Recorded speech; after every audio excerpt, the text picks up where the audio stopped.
창세기 21장 8절에서 14절 말씀입니다. 아이가 자라매 젖을 떼고 이삭이 젖을 떼는 날에 아브라함이 큰 잔치를 베풀더라.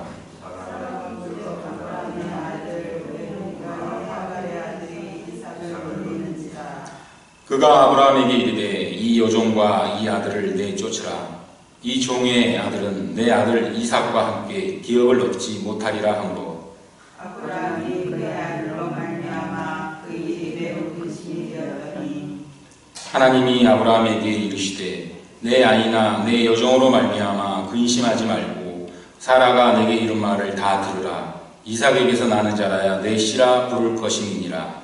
그러나 여종의 아들도 내시니 내가 그로 한 민족을 이루게 하리라 하신지라.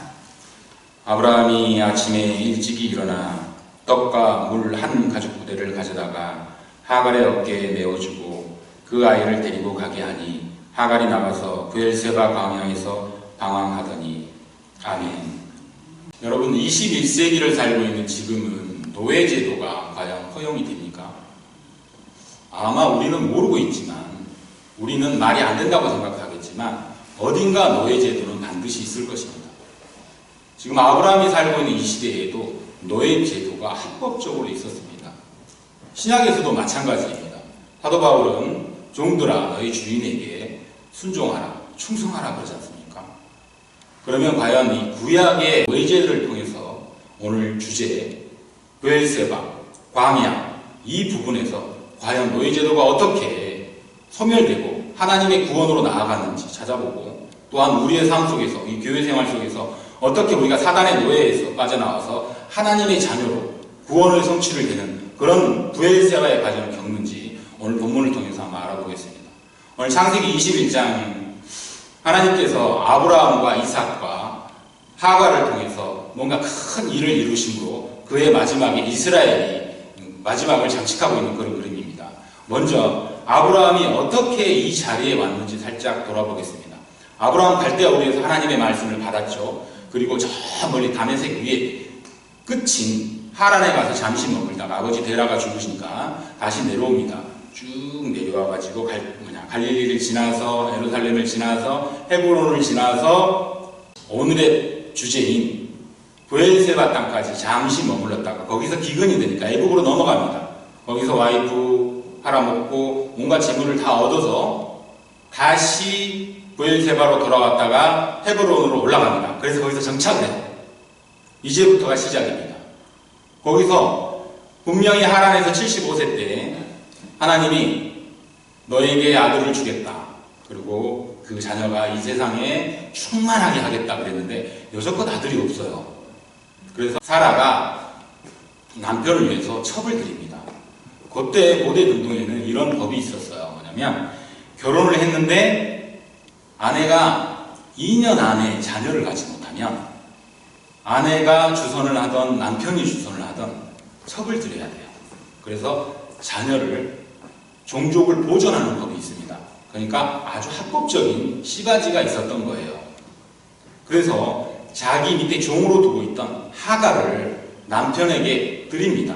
이 하갈은 어디서 왔나요? 금방 바로에게, 애굽왕 바로에게서 아내를 팔고 받은 대용품으로 종들이 같이 왔어요. 그때 하갈을 데리고 왔을 거라고 많은 학자들이 예상을 합니다. 성경에는 안 나와 있지만 그 하갈이 그때는 왕의 종이었어요. 지금은 사라의 몸종이 되어 있습니다. 그러다가 이제 아브라함의 드림으로써 첩이 됐는데 사실상 첩이나 아내나 아들을 낳고 어떤 특정 주위에 올라가면 대단히 높은 직으로 올라가는 거예요. 자, 그런데 하갈이 임신을 했어요. 다행히. 그런데 아내 사라를 멸시했다고 나옵니다. 성경에는. 저는 여기서 살짝 각도를 달리 돌아보고 싶어요. 아무리 종이었는데 종이 임신을 해서 아들인지 딸인지 알지 모르겠지만 어떻게 주인 마님을 자기가 그리고 얼마나 많이 모셨어요. 친절하게. 얼마나 잘했으면 아브라함에게 드렸겠어요. 그렇게 잘한 마님께 멸시를 했다는 거를, 자녀를 임신했다고 멸시를 했다는 건 조금 말이 안 되는 것 같아요. 그렇지만 멸시를 했을 수도 있어요. 자기 주지가 올라가면서 교만해졌을 수도 있고 잉태를 했으니까 자랑스러웠을 수도 있고, 그렇지만 그것과 성경에는 안 나와 있지만 반대로 사라의 자격지심도 좀 들어가 있지 않았을까, 저는 그렇게 예상을 합니다. 그러니까 하갈이 하는 모든 게 보기 싫은 거예요. 자기 눈밖에 자꾸 나는 거예요. 그래서 아브라함에게 이런 말을 해요. 당신의 소유인 이 여자가 나를 괴롭게 하니까 당신이 책임을 져라. 그러니까 아브라함이 아주 친절하게 이 모든 권한을 사라 당신에게 줄 테니까 당신이 마음대로 하세요. 그래요. 여기서 저는 또 참 무책임한 남편이다라는 걸 또 생각합니다. 아니, 뭐 중재를 잘 사야 될 거 아니에요. 큰 집 작은 집 있는데 어떻게 네 맘대로 하세요. 그래요. 그래 뭐 또 사라가 또 굉장히 성격이 강했나 봐요. 마땅히 갈궈요. 하갈을 굉장히 미워합니다. 그러니까 너무 힘들어서 하갈이 도망을 가요. 아니, 세상에 임신한 여자가 도망이 간다는 거는 있을 수가 없는 일이에요. 얼마나 힘들었으면 도망을 갔겠어요. 죽으려고 간 거예요. 나가봐야 뭐가 있겠어요. 계약상으로 나간 것도 아니고 그냥 야반도주를 했는데 먹을 게 어디 있고 돈이 어디 있겠어요. 그 광야에서 물 한 모금 안 나오는 그곳에서. 그래서 지금 헤브론에서 살고 있잖아요. 헤브론에서 쭉 내려오면 이 헤브론은 바로 예루살렘 밑입니다. 이 헤브론이라는 땅이 되게 유명한 땅이에요. 나중에 사사기에 갈렙이 그 산지를 내게 주세요 했던 그 산이에요. 그 동네예요.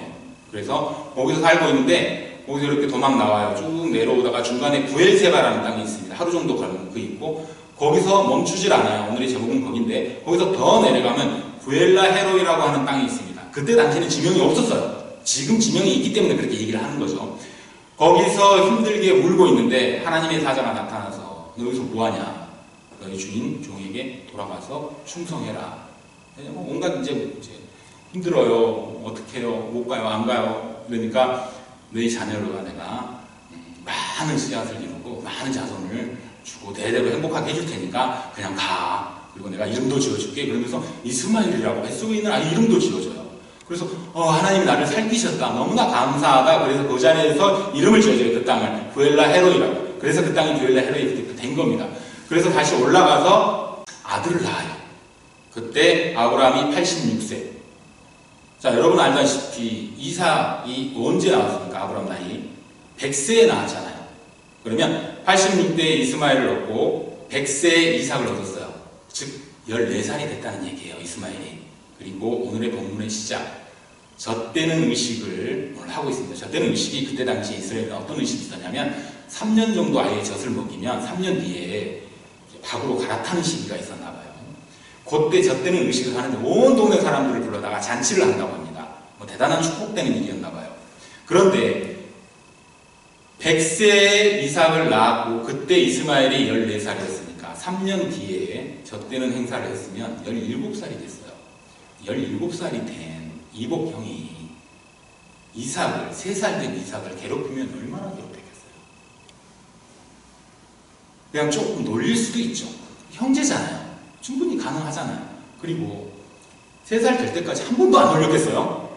엄청 놀렸을 거 아니에요, 그러면. 근데 3년 내내 가만히 있다가 이제 그날을 좀 놀렸다고 화가 이빨이 난 거예요, 사라가. 그런데 놀리지 마라 하고 끝날 일인데 아예 내 쫓기를 보내요, 아브라함한테. 나가라 그래요. 그러면서 하는 말이 기업을 물려줄 수 없다 그래요. 이게 뭡니까? 상속을 안 해주고 싶다는 거예요. 이 탐욕이, 인간의 탐욕이 얼마나 돈이 많습니까? 아브라함이. 그때 당시에 애굽의 바로왕한테 받은 거 있죠. 그랄왕 아비멜렉한테 받은 거 있죠. 자체 생산한 거 있죠. 수없이 많을 텐데 한 푼도 못 주겠다는 거예요. 참 사라가 대단했던 것 같아요, 성격이. 자, 그리고 아브라함한테 물어봐요. 나 이거 도저히 화가 나서 안 되겠다. 내 쫓고 싶다. 그런데 아브라함이 이번에는 조용해요. 자, 전에 임신했을 때는 어땠어요? 당신 뜻대로 하세요. 그래서 아브라함이 대단한 사람입니다, 여러분. 믿음의 조상인데요. 와이프 2번 팔아먹은 건 일도 아니에요. 광야에서 조카 롯과 자기의 하인들이 부딪히니까 어떻게 해요? 여러분, 통상적으로 우리가 부딪히면 조카를 나가라 그럽니까? 이게 되게 성경에서 말이 좋게 나와 있는데요. 나가라고 할 수는 없어요. 우리 사이좋게 지내자. 그럼 너는 옆 동네 하고 나는 이쪽 동네 할게. 윗동네 아랫동네에서 살아도 되잖아요. 이웃사촌 하면서. 근데 가라 그런단 말이에요. 그래서 보기 좋은 요단강 동편 소돔과 고모라 땅으로 가요. 이렇게 대단한 분이에요. 이 아브라함이. 자기 마음에 안 들면 보내요. 참여하기 귀찮으면 아내한테 정권을 위임해요. 나는 책임이 없다 이거지. 그런데 오늘은 고민을 해요. 왜 고민을 할까요? 아들을 17살 난 아들을 보내기가 너무 아쉬운 거예요. 얼마나 힘들 때 얻었어요. 그리고 또 하나, 제가 아브라함이었다면 저는 사라한테만 불평이 있었을 것 같아요. 그 강팍한 사라, 성질 급한 사라가 얼마나 많이 아브라함을 힘들게 했겠어요. 그러니까 뭐 당신 뜻대로 하세요. 그냥 놔둬버리는 거예요. 포기하고 싸워봐야 맨 싸움밖에 안 되니까. 근데 지금은 상황이 안 그렇잖아요. 이 아들을 놓기 싫은 거야. 그래서 사라하고 부딪히기는 싫은데 아들은 놓기는 싫고 결정적으로 첫째 마누라에게 마음이 떠나면 마음이 어디로 갑니까? 둘째 마누라에게 가잖아요. 하갈한테 마음이 가 있는 하갈은 또 얼마나 잘하겠어요. 봐봐요. 지금 자기를 구해줄 사람은 아브라함밖에 없어요. 아브라함은 눈밖에 나면 큰일 나요. 하갈은. 그러니까 얼마나 아양을 떨면서 잘했겠어요. 그러니 아브라함이 녹는 거지, 하갈한테는. 그러니까 하갈도 안 보내고 싶고 아들도 안 보내고 싶은데 와이프는 너무 무섭고 고민하고 있는데 하나님이 적정한 시기에 딱 나타나서 네 아내 말대로 해라 그래요. 그럼 뭐 어떻게 해요? 보내야지. 그럼 그 다음날 아침에 그렇게 하겠습니다 하고 보내요. 그런데 어떻게 보내냐? 오늘 본문에 떡, 물, 그냥 뭐 한 덩인지 두 덩인지 물 한 가죽 부대라가 나와있는데 줬으면 얼마나 좋겠어요. 먹어봐야 하루 이틀치 좋겠지. 그리고 보내버리는 거예요. 아니 이게 무슨 일입니까? 그렇게 아낀 아들이고 소중한 둘째 마누라인데 아니 떡하고 물 한 통 주고 보낸다는 게 말이 돼요? 아브라함이 나중에 아내 사라가 죽고 나서 그두라라고 하는 여인과 결혼을 합니다. 그리고 6명의 자녀를 낳아요. 그때 이삭에게 많은 재물을 주고 이 6명의 자녀들한테도 충분히 살만한 재물을 다 줘요. 상속을 해줍니다. 그리고 동편 땅에 가서 살아라. 이 동편 땅이 어디예요? 롯이 갔던 요단 동편 땅, 소모라 땅 그쪽에, 고모라 땅, 소돔과 고모라 땅 이쪽에 보내버리는 거예요. 그러니까 아브라함이 참 대단해요. 보내버리는 거 그냥 자기 근처에 살지 말아야 돼요. 아브라함이 성격도 만만찮아. 근데 어쨌든 재물을 다 나눠줬단 말이에요. 그런데 이렇게 사랑하는 이스마엘에게 떡 하나 물 하나를 줬다는 게 말이 안 돼요. 그래서 생각을 해봤어요. 과연 그렇게 괜찮은 아빠인데 왜 그랬을까 생각해봤더니 첫 번째, 하나님이 보내라 그랬잖아요. 그래서 하나님이 돌봐주실 거다. 최소한 집을 나가면 하나님이 불기둥, 구름기둥으로 이끌듯이 이끌어주겠지 하는 그런 믿음이 있었을 것 같고, 두 번째로는 내가 금방 쫓아가서 도와줄게. 이거 잠깐 들고 가고 있어. 가고 있으면 내가 이 집안이 살짝 조용해지면 금방 쫓아가서 나 너를 살게 해줄게 라고 하는 자기만의 계획이 있었던 것 같아요. 그걸 이제 뭘로 알 수 있냐면 22장, 오늘 본문에 22절에 넘어가면 그랄 왕 아비멜렉과 아브라함과 사후 불가침 협정을 해요. 아내를 팔아먹었잖아요. 그러니까 이제 어느 날 그랄 왕이 이제 와요. 너 이제 나한테 거짓말 그만하고 너 이제 여기서 착하게 살아. 내가 안 건들게. 그랬더니 아브라함이 뭐라 그래요? 아니 뭘 안 건드려. 당신의 하인들이, 당신의 신하들이 내가 판 우물마다 다 뺏어갔단 말이야. 그랬어? 몰랐어. 미안해. 이제는 안 뺏어가게 해줄게. 너도 거짓말 하지 말고 나도 안 뺏을게. 우리 친하게 지내자. 그러면서 약속을 해요. 그런데 아브라함이 암양 새끼 7마리를 한쪽에다 이렇게 쌓아놓은 거예요. 그래서 아비멜렉이 저거 뭐냐? 아 저게 우리 이스라엘은, 우리 히브리인은 약속을 할 때 7이라는 숫자를 갖고 해. 왜냐면 하나님이 6일 동안 세상을 창조했고 하루 동안 쉼으로써 하나님이 이 세상을 창조하는 완전한 완성을 이루었기 때문에 7이라는 숫자는 완전수고 약속을 행하는 맹세의 뜻이야. 그래서 저 7마리 양이 되고 우리는 맹세를 할 거야. 그리고 이 자리가 지금 너와 나가 이렇게 만난 이 자리가 우물이 있잖아. 이 우물은 히브리 말로 부엘이라고 해요. 그래서 우리는 약속, 맹세라는 히브리 말의 세바와 이 우물 히브리 말인 부엘을 합쳐서 부엘세바라고 할 거야. 그때부터 부엘세바가 돼요. 그러니까 고전에 하갈이 같은 부엘세바는 이름이 없는 땅을 간 거예요. 아브라함이 만들면서 부엘세바가 된 거예요. 그래서 그때 부엘세바가 됐어요. 그리고 아비멜렉 왕은 이제 돌아갔어요. 그런데 이 하갈이 부엘세바에 지금 아들과 거기 가 있는 거예요. 지금 이 상황이. 근데 하나님이 거기 나타나서 이스마엘의 우는 소리를 들었다 그러면서 하나님의 사자가 거기서 내가 여기서 번창하게 해줄 테니까 여기서 살아. 그리고 네가 지금 안 보이는 모양인데 너를 눈에 또 밝게 해줄 테니까 앞에 있는 그 우물을 보고 우물물도 먹으면서 여기서 살아. 그래서 큰 민족을 일으켜 줄 거야. 그러면서 12자녀까지 거기서 날면 사는 거예요. 이제 나중에 대단한 민족을 이루어요. 그 부엘세바에서. 그런데 거기 가 있는 그 시간에 아브라함이 내려오는 거예요. 거기를 아비멜렉 왕과 친선 조약을 하기 위해서 나와요. 헤브론은 요단강 동편에 있어요. 서편에 있어요. 헤브론 여기 있어요. 예루살렘 바로 밑에 있어요. 그리고 그랄 왕 아비멜렉은 여기 있습니다. 지금으로 따지면 블레셋 사람 해변가에 살고 있는 거예요. 이 두 사람이 만나기 위해서는 여기서 만나면 돼요. 그런데 여기는 산맥이에요. 그래서 만나기가 힘들어요. 그러면 이 사람이 가든지 이 사람이 오든지 그러면 돼요. 아니면 가까운 데서 만나면 되는데 이렇게 내려와가지고 여기에서 만나요. 부엘세바에서 각각 하루길을 내려와서 굳이 여기에서 만나요. 아브라함이 아까 얘기했죠. 내가 금방 쫓아갈게. 거기 가 있어. 그곳에 지금 아브라함이 온 거예요. 그리고 오늘 회의가 끝납니다. 왕은 떠나고 아브라함은 안 떠나요.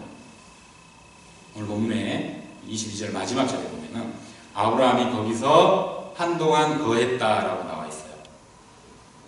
거기서 하갈을 만난 거예요. 제가 보기에는. 그러면서 재밌게 산 거예요. 사라를 떠나서. 그러고 나서 한참 있다가 이제 본처한테 돌아간 거예요. 그 과정에서 아브라함이 하갈을 충분히 도와줬을 것 같아요.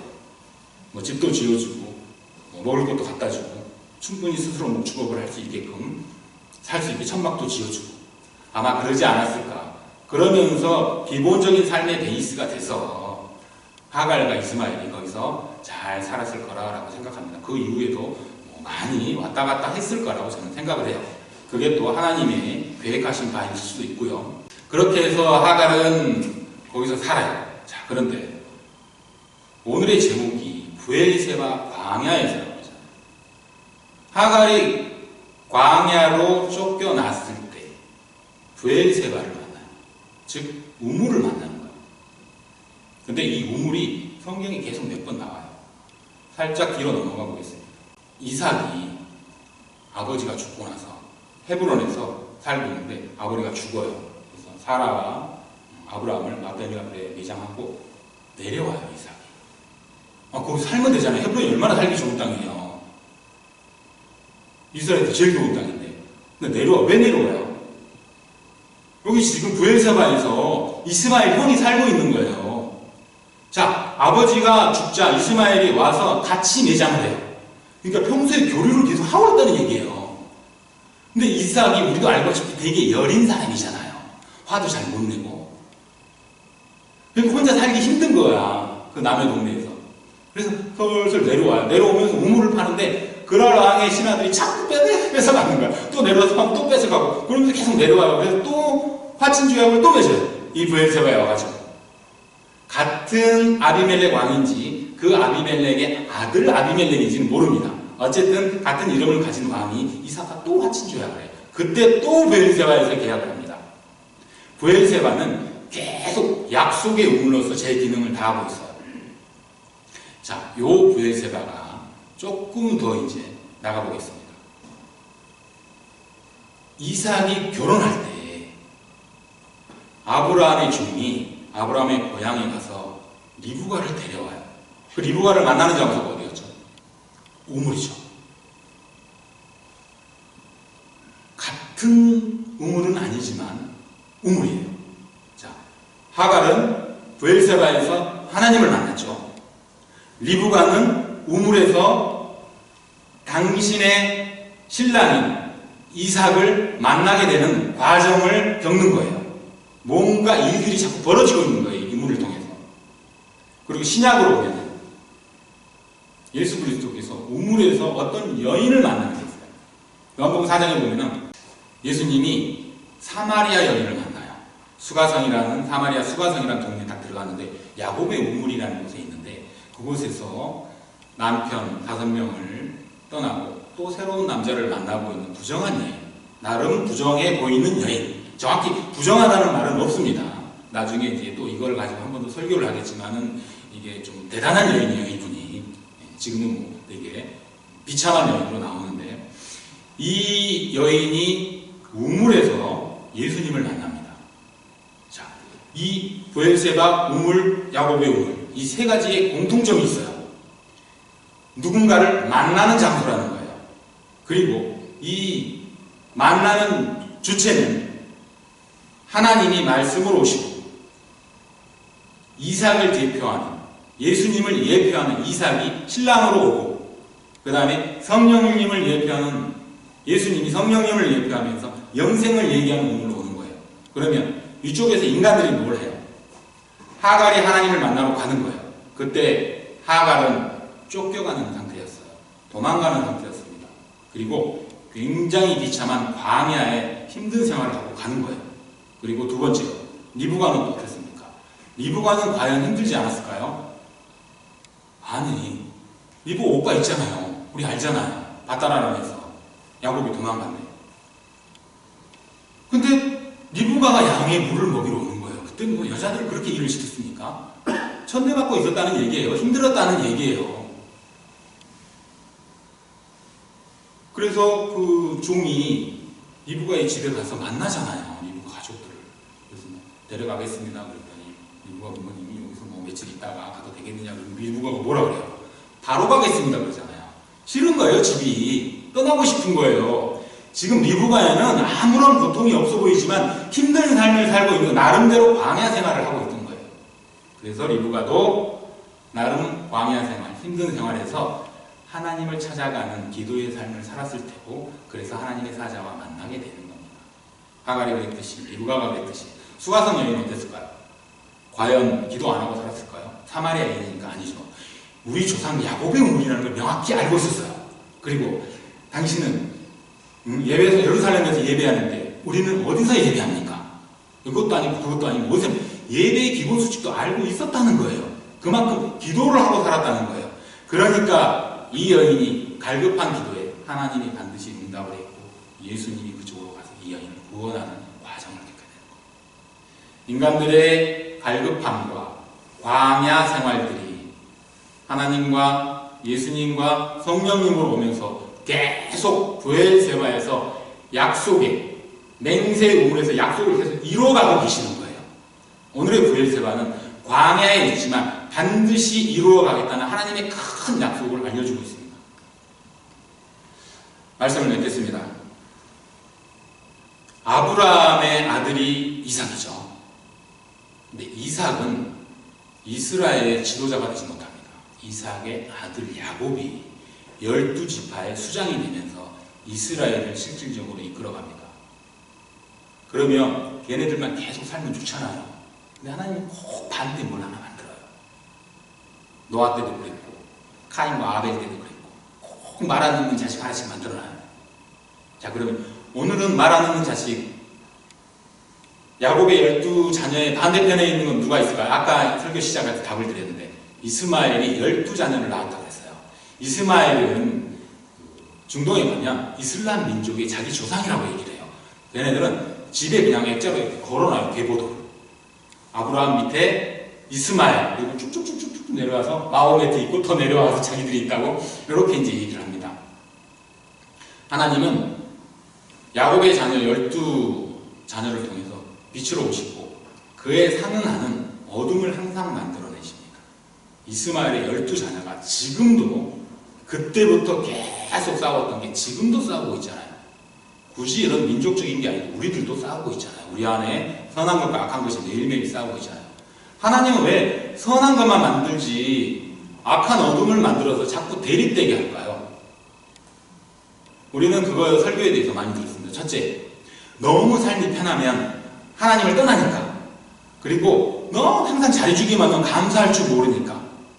고난 중에 있어야 감사가 커지잖아요. 하나님이 인간을 왜 창조했냐면 사랑받기 위해서, 당신의 영광을 받기 위해서 창조했다고 그래요. 그런데 우리가 스스로 혼자 잘 살고 있으면 하나님이 영광 받을 일이 없잖아요. 감사를 안 할 테니까. 그래서 하나님은 우리의 연단을 위해서, 성화를 위해서 자꾸 채찍질과 막대기로 계속 끌고 가시는 거예요. 지금도 마찬가지고.